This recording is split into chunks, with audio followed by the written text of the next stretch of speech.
हाय, मैंने अपना घर छोड़ दिया और अब मैं कोलकाता शिफ्ट हो गया हूँ। नहीं, ये कोई मजाक नहीं है। यहाँ कोई 2016 का यूट्यूब प्रैंक नहीं चल रहा है। पापा जी हाँ जी पापा जी, वो जो सलोनी है ना, वो मैंने थोड़ी सी प्रेग्नेंट कर दी।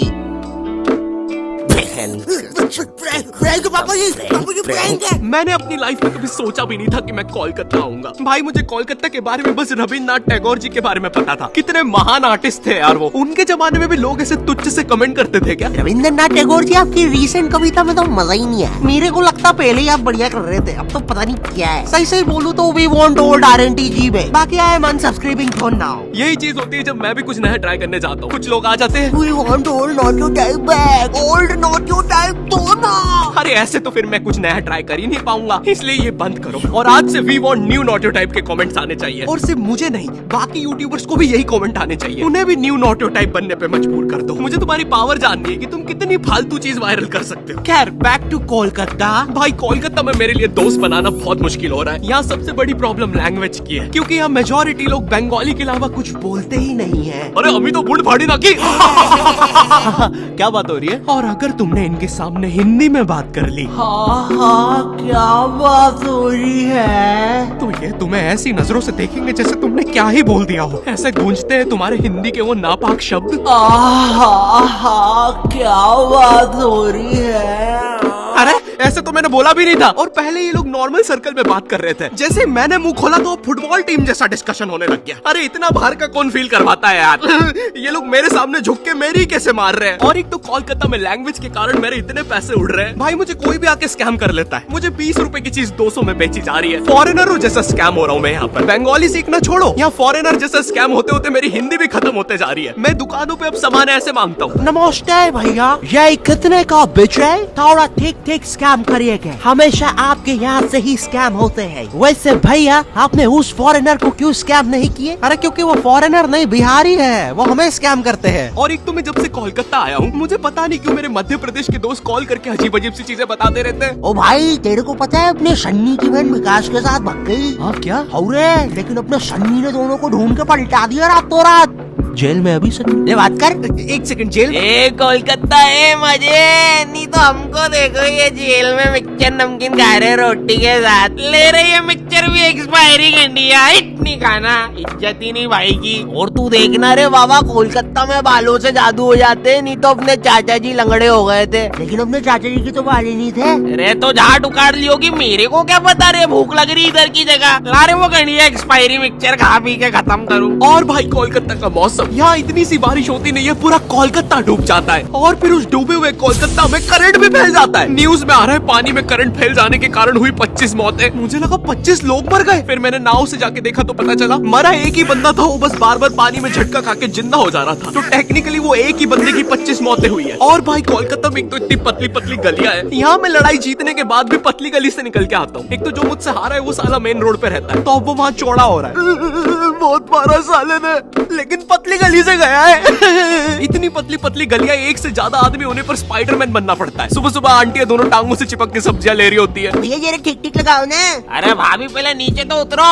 अरे निंजा, अरे मैं हूँ। अरे क्या सलीमा भाभी डरा देते। सीधा सीधा रिया कर, अपने मर्द को बुलवा के तेरी माँ बहन करवा दूंगी। ए सलीमा, नीचे उतर, चल अंदर। माफी चाहूंगा भाई साहब, आपसे तहे दिल से माफी चाहूंगा।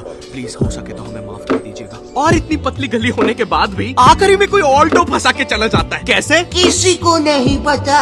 आए दिन मुझे गली के साथ नई जोर जबरदस्ती देखना पड़ता है। कभी कोई ट्रक तो कभी कोई टेम्पू। गाड़ियां लाइन लगा के खड़ी रहती है बेचारी गली के बाहर। एक दिन एक पुलिस की गाड़ी आई तो सारी गाड़ियां अपना मुंह बांध कर भागने लगी। मेरी गली के कारण लोग अब मुझे गंदे लुक्स दे रहे हैं। ये देखो, चरित्रहीन गली में रहने वाला जा रहा है। सुना है कल रात में 2 ट्रक घुसे थे, आवाजें आ रही थी। मेरी गली की इतनी अजीब सी इमेज बन गई है। एक दिन एक पाजी साइकिल से निकला तो वो उदास हो गया, बोलता छी, चरित्रहीन गली, निकल के मजा ही नहीं आया। मैं जब कोलकाता आया था तो मुझे सबने बताया, ए बेटे, कोलकाता में ना स्वीट चीजें बहुत फेमस है, गुप्त रोग की दवा लेगा? तो मैंने सोचा कोलकाता आया हूँ, ट्राई करने में क्या दिक्कत है। और गुप्त रोग की दवा नहीं दादी, स्वीट्स ट्राई कर देते। स्वीट तो मैं स्वीट ट्राई करने एक दुकान पे गया और उनके मेन्यू में पता है क्या था? चाय में रसगुल्ला, बेक्ड रसगुल्ला, गरम रसगुल्ला। मैं रसगुल्ला खाने आया हूँ, मुझे बेक रसगुल्ला मिल रहा है। अरे ये रसगुल्ला थोड़ी ना है, ये तो बस गुल्ला है। और यहाँ पर पानी पूरी का भी बुरा हाल है। बाय द वे यहाँ पे पानी पूरी को लोग फुचका कहते हैं। ये रहा दादा, हमारा थम्स अप पुचका खाओगे? थम्स अप पुचका, ये सुन के मुझे इतना गुस्सा आया, मैंने अपना थम्स डाउन करके भैया के पुचके में घुसा दिया। अरे दादा, टिप बाद में दे देते।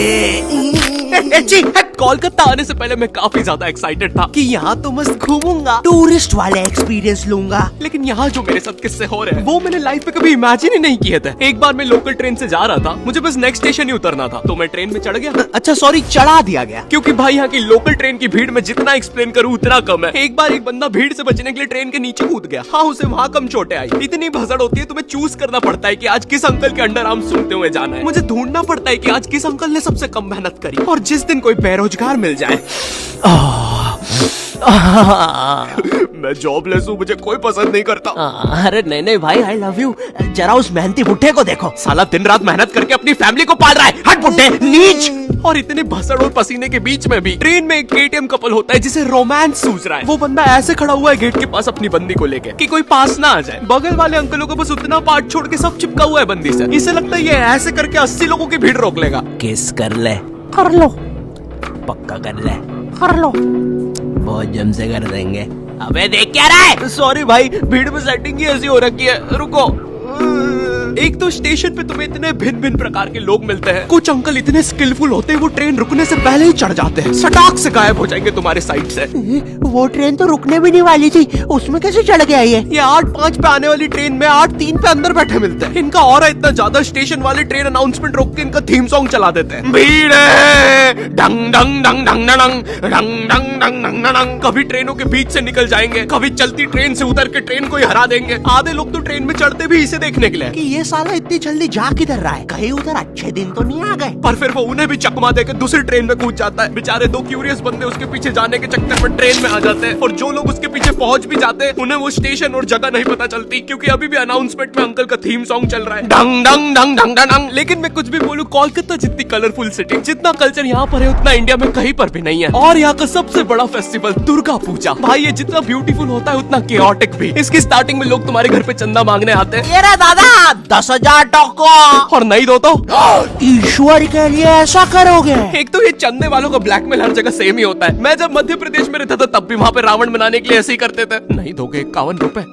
तो फिर कैसे चलेगा हमारा ये बेचारा रावण। लोग कहते हैं रावण में अहंकार था, हमारे वाले की आंखों में शर्म है। 10 के 10 सर झुक गए भाई। तुमने पार्ट नंबर 17 का रावण देखा है? देख के लगता है उसकी लंका होगी, और हमारा वाला ऐसा लगता है इसकी लंका किसी ने लगा दी होगी। लग रहा कूटा है भाई इसको तो। देखो भाई प्लीज 51 रुपए दे दो। वो पार्ट नंबर 17 वाले हमारा रावण ले जाने बोल रहे हैं हमारे रावण को तीर बना के छोड़ेंगे उनके रावण में। यहाँ पर दुर्गा पूजा के दिन पंडाल कॉम्पिटिशंस भी होते हैं, और जो भी पंडाल कॉम्पिटिशन में जीतता है उन्हें पता है ग्रैंड मास्टर का ग्रैंड सल्यूट मिलता है।